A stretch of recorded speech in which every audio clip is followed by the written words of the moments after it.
에스겔 3장 1에서 27절 말씀입니다. 3장. 또 그가 내게 이르시되 인자야, 너는 발견한 것을 먹으라. 너는 이 두루마리를 먹고 가서 이스라엘 족속에게 말하라.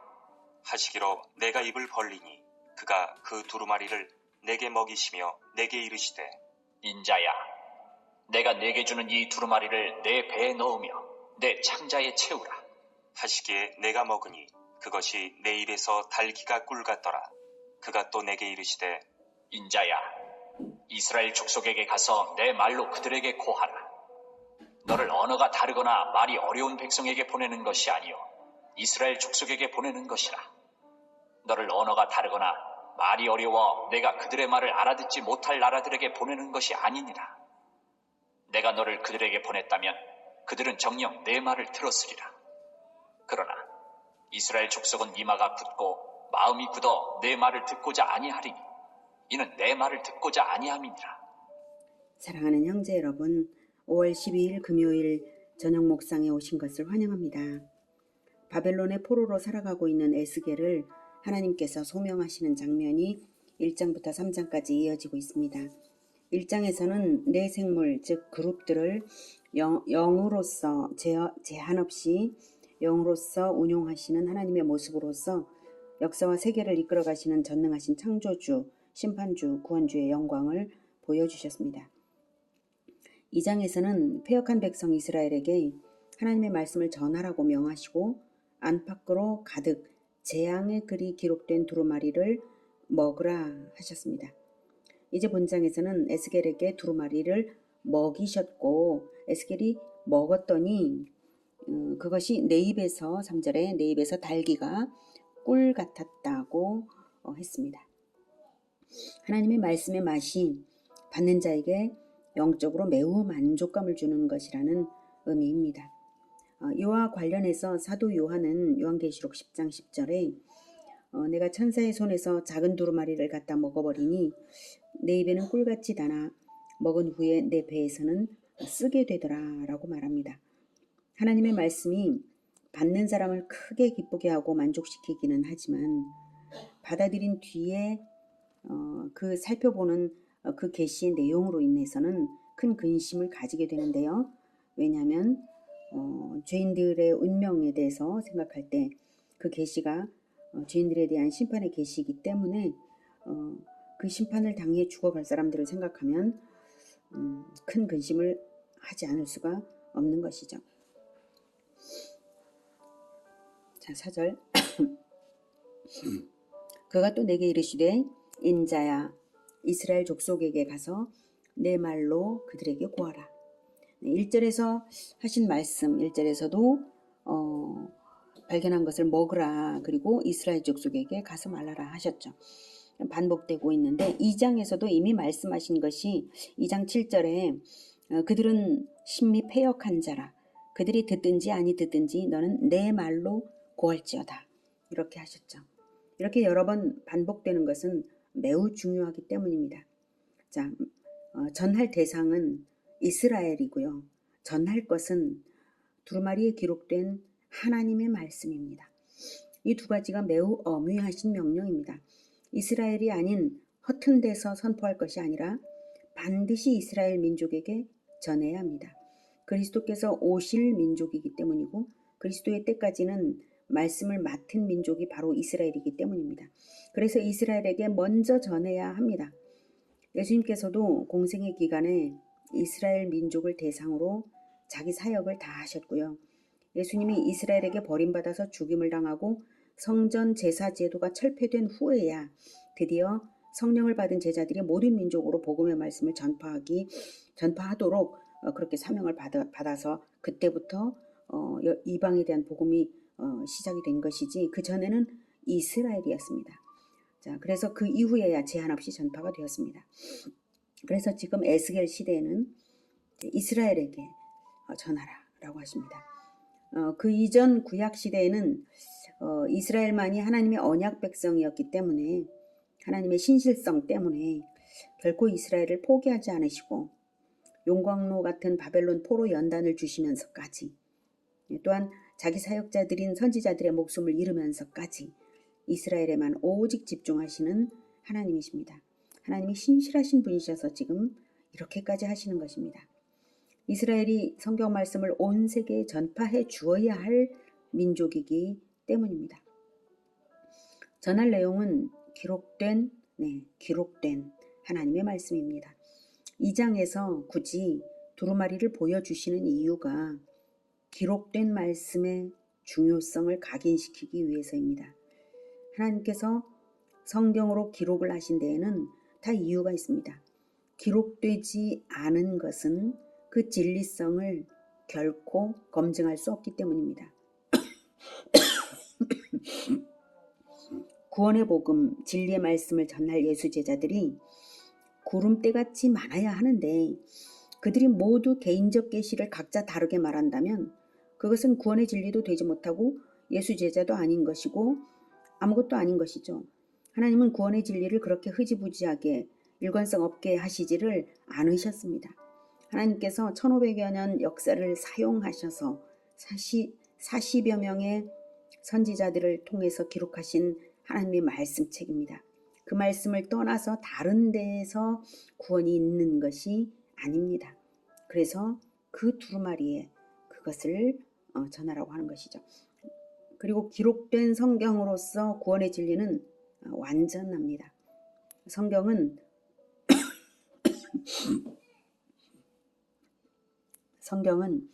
죄인들에게 구원을 주시기 위한 책으로서 유일무이하고 완전한 진리의 책입니다. 그래서 기록된 성경 말씀을 전하되 가감하지 말아야 합니다. 가감하지 말아야 한다는 의미는 인간의 말을 덧붙이거나 성경의 어떤 부분을 누락시켜서는 안 된다는 뜻입니다. 그렇다고 기계적으로 문자적으로 받아들여야 한다는 그런 뜻은 아닙니다. 하나님은 기록된 성경의 말들의 뜻대로 우리와 언약을 맺으사 구원하셨기 때문에 성경 전체의 총체적 의미가 조화롭게 되어 있고 또 총체적으로 보면 다 이해되게 되어 있어요. 출애굽기 34장 27절에는 이렇게 말씀하십니다. 여호와께서 모세에게 이르시되 너는 이 말들을 기록하라. 내가 이 말들의 뜻대로 너와 이스라엘과 언약을 세웠음이니라 하시니라. 말들의 뜻대로 이걸 기록하라. 이 말들의 뜻대로 언약을 세웠다. 기록된 성경의 말들의 뜻, 그것대로 언약을 세웠으므로 기록된 성경의 말들의 뜻을 이해할 수 있게 하셨고 기록된 성경의 말들의 뜻을 잘 전하는 것, 이게 중요한 것입니다. 자, 그런데 이스라엘은 성경책을 받아놓고는 그것을 먹고 전파하는 일을 하지 않았죠. 받은 말씀을 숙고하지도 않고 실천하지도 않았기에 나라 꼴이 깊은 나락으로 곤두박질 친 것이죠. 그런 이스라엘을 하나님은 아직 포기하지 않으셨다는 사실입니다. 5절 너를 언어가 다르거나 말이 어려운 백성에게 보내는 것이 아니요 이스라엘 족속에게 보내는 것이라. 너를 언어가 다르거나 말이 어려워 네가 그들의 말을 알아듣지 못할 나라들에게 보내는 것이 아니니라. 내가 너를 그들에게 보냈다면, 즉 말이 어려운 언어가 다른 사람들에게 보냈다면 그들은 정녕 내 말을 들었으리라. 그러나 이스라엘 족속은 이마가 굳고 마음이 굳어 내 말을 듣고자 아니하리니 이는 내 말을 듣고자 아니함이니라. 하나님의 신실하심이 이 정도입니다. 굳이 하나님의 말씀을 거부하는 이스라엘에게 전하게 하시는 것은 그들이 언약의 당사자이기 때문입니다. 자, 그러니 그런 이스라엘에게 보냄받는 에스겔의 고난이 예상되죠. 그래서 하나님께서 에스겔을 강하게 해 주십니다. 8절 보라, 내가 그들의 얼굴을 마주보도록 내 얼굴을 굳게 하였고 그들의 이마를 마주보도록 내 이마를 굳게 하였으되 내 이마를 화석보다 굳은 금강석같이 하였으니 그들이 비록 반역하는 족속이라도 두려워하지 말며 그들의 얼굴을 무서워하지 말라 하시니라. 얼굴을 강하게 하여 주셨습니다. 하나님의 말씀을 전할 때에 완악한 자들의 얼굴을 볼 때는 누구라도 주눅이 들기 쉽고 말씀의 권위를 잃게 될 위험이 있죠. 하나님의 말씀이 아무리 진리일지라도 전하는 자의 얼굴 표정이 그 말씀에 합당하게 당당하지 않으면 메시지는 힘을 잃고 말 것입니다. 그래서 하나님께서는 전할 메시지가 바로 하나님의 말씀임을 얼굴 표정에서부터도 잘 나타나도록 힘을 주신 것입니다. 그만큼 에스겔의 마음을 단단하게 해 주시는 것이죠. 10절. 또 내게 이르시되 인자야, 내가 내게 이를 모든 말을 너는 마음으로 받으며 귀로 듣고 사로잡힌 내 민족에게로 가서 그들이 듣든지 아니 듣든지 그들에게 고하여 이르기를 주 여호와의 말씀이 이러하시다 하라. 네, 너의 마음으로 받으며 귀로 듣고, 이 마음은 인격을 말하죠. 잠시 의식을 스쳐 지나가는 말씀이 아니라 인격이 되게 하면서 귀로 들으라는 것입니다. 귀를 스쳐 지나가 버린 말씀은 확실성 있게 전달하기가 어려운 것입니다. 근데 인격이 되면 그냥 저절로 그 말씀이 나오게 되죠, 입으로. 그래서 영혼 깊숙하게 내재되도록 말씀을 들어서 새겨야 다시 힘있게 전할 수 있는 것입니다. 그렇게 하라는 뜻입니다. 그 다음 11절에 사로잡힌 네 민족에게로 가서는 바벨론 포로로 잡혀간 이스라엘 민족에게, 같은 포로들에게 전하라는 것이죠. 그런데 나의 백성이라고 안 하시고 내 민족이라고 말씀을 하시죠. 네, 하나님께 패역하여서 심판으로 포로 신세까지 된 이 이스라엘 민족은 더 이상 하나님의 백성이라 하기 어렵기 때문에 이런 표현을 쓰시는 것입니다.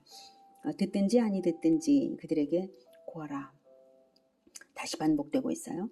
안 들을 사람들이 많겠지만 선지자는 말씀을 전하는 것 그 자체가 중요합니다. 안 듣는 사람에게도 전해야 합니다. 하나님의 종의 사명이 그것입니다. 우리는 예수님 편이기 때문에 전도하는 것이지 구원 받을 사람들에게만 전도하는 것이 아닙니다. 12절. 때 주의 영이 나를 들어올리시는데 내가 내 뒤에서 크게 울리는 소리를 들으니 찬송할지어다. 여호와의 영광이 그의 처소로부터 나오는도다.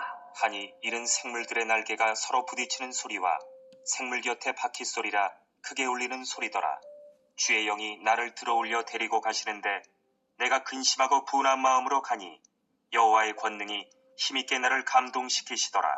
이에 내가 텔아빕에 이르러 그 사로잡힌 백성 곧 그발강가에 거주하는 자들에게 나아가 그 중에서 두려워 떨며 7일을 지내니라. 7일 후에 여호와의 말씀이 내게 임하여 이르시되 네, 12절에 때에 주의 영이 나를 들어 올리셔서 순간 이동을 시키셨는데요. 그발강가 델아비브로 데려가셨습니다. 거기 거주하는 유대인 포로들에게 말씀을 전하게 하시려는 것이죠. 신약 성경에도 주의 영이 순간 이동을 시키신 사례가 있습니다. 빌립 집사가 에디오피아 내시에게 복음을 전하고 난 후 이동시키신 장면이죠. 사도행전 8장 38에서 40절 그 장면에서 나오는데요. 빌립 집사가 에디오피아 내시에게 복음을 전하여서 물에 내려가서 빌립이 세례를 베푼 바로 다음 순간 39절 둘이 물에서 올라올새 주의 영이 빌립을 이끌어간지라. 내시는 기쁘게 길을 감으로 그를 다시 보지 못하니라. 빌립은 아소도에 나타나 여러 성을 지나다니며 복음을 전하고 가이사랴에 이르니라. 이렇게 그 다음 복음 전할 장소로 순간이동을 시키신 이 사례가 있습니다. 이런 사례를 볼 때에 복음을 전하는 이 일에 대한 하나님의 열심이 어떠한지를 우리가 느껴야 할 것입니다. 그러니 내 생물도 지금 에스겔의 눈앞에 있었던 그 내 생물이죠. 근데 이제 에스겔이 이제 들림을 받아서 이렇게 이동할 때 이제 내 생물은 뒤쪽에 남아 있잖아요. 그래서 내 생물도 이렇게 소명을 받아서 이제 에스겔이 사역을 시작할 장면에서 찬양을 우렁차게 올려드립니다. 내 뒤에서 크게 울리는 소리, 예, 이게 바로 13절에 생물들이 날개가 서로 부딪히는 소리와 생물 곁에 바퀴 소리라서 이제 크게 울리는 소리, 같은 소리이고요. 그 내용은 바로 찬송할지어다 여호와의 영광이 그의 처소로부터 나오는도다 이것입니다. 에스겔이 하나님의 말씀을 전하는 이 사역의 근원이 하나님의 처소에서 나오는 것입니다. 그 말씀이. 그래서 즉 하늘 성소에서 유래한 것이라는 말이죠. 말씀을 전하는 것 이것 자체가 여호와의 영광임을 알 수가 있습니다. 하늘 성소에서 유래한 말씀, 기록된 성경의 말들의 뜻대로 전하는 그 말씀의 영광이 드높은 것임을 우리가 잘 알아야 하겠습니다. 자, 그런데 에스겔이 14절에 주의 영이 나를 들어올려 데리고 가시는데 내가 근심하고 분한 마음으로 갔어요. 그것은 하나님께 백성들을 패역하게 하는, 백성들이 하나님께 패역했잖아요. 그렇게 만드는 건 마귀가 그렇게 한 짓인데, 그렇게 한 것을 생각할 때 분한 것이고요. 그러나 자기가 감당할 일의 그 중차대함을 생각할 때는 또 근심이 일어나는 것이죠. 그래서 여호와의 권능이 힘있게 나를 감동시켜 주셨습니다. 에스겔을. 그리고 7일을 기다렸는데 7일을 기다리는 것은 준비 기간입니다. 그리고 이제 드디어 본격적으로 영적 파수꾼의 사명을 부여받는 것이 16절부터죠. 이제 17절. 인자야, 내가 너를 이스라엘 족속의 파수꾼으로 세웠으니 너는 내 입의 말을 듣고 나를 대신하여 그들을 깨우치라. 가령 내가 악인에게 말하기를 너는 꼭 죽으리라 할 때에 내가 깨우치지 아니하거나 말로 악인에게 일러서 그의 악한 길을 떠나 생명을 구원하게 하지 아니하면 그 악인은 그의 죄악 중에서 죽으려니와 내가 그의 핏값을 내 손에서 찾을 것이고 내가 악인을 깨우치되 그가 그의 악한 마음과 악한 행위에서 돌이키지 아니하면 그는 그의 죄악 중에서 죽으려니와 너는 내 생명을 보존하리라. 또 의인이 그의 공의에서 돌이켜 악을 행할 때에는 이미 행한 그의 공의는 기억할 바 아니라 내가 그 앞에 거치는 것을 두면 그가 죽을지니 이는 내가 그를 깨우치지 않음이니라.